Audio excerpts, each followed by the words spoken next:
So CPI is supposed to come out tomorrow, and it's supposed to be at 2.8% for the headline number, up 0.1%. Core is also supposed to be at 0.1% to 3% from the 2 point. Neither one of these numbers in and of themselves is an issue. And I know we can all sit back and say, hey, it doesn't really matter because the numbers aren't accurate. We don't know what's going on with the numbers.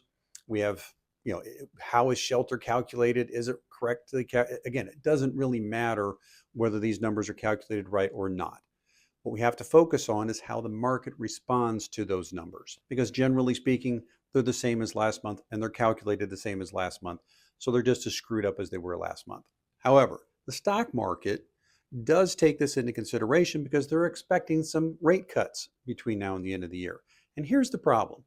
If these rates are off, and let's just say it comes in at 3% instead of 2.8, or 3.3 instead of 3 on the core, the market's going to have to accept the fact that these numbers are going up in the wrong direction.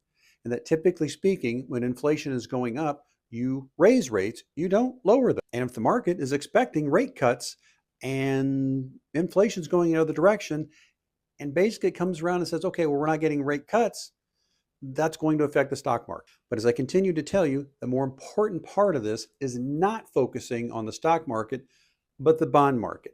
Because the bond market looks at this and says, hold on a minute. We don't trust you. Just like last year, when Powell started lowering interest rates, the bond market went the opposite direction.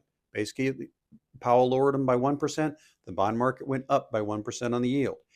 Until the bond market tells us that it's okay to lower interest rates, i.e., the yields are coming down substantially, significantly, and for an extended period of time, not for one day, not even for a week, but until it gives us that, it's not going to be okay.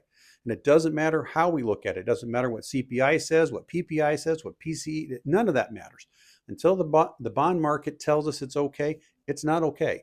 So if they do lower interest rates and the bond market is not giving us that sign, it's going to go the opposite direction. So if Powell lowers them by 1/4 or 0.5%, guess what's going to happen to the bond market? In my opinion, it's going to go up. Again, I'd like to see your comments on this. Dickie out.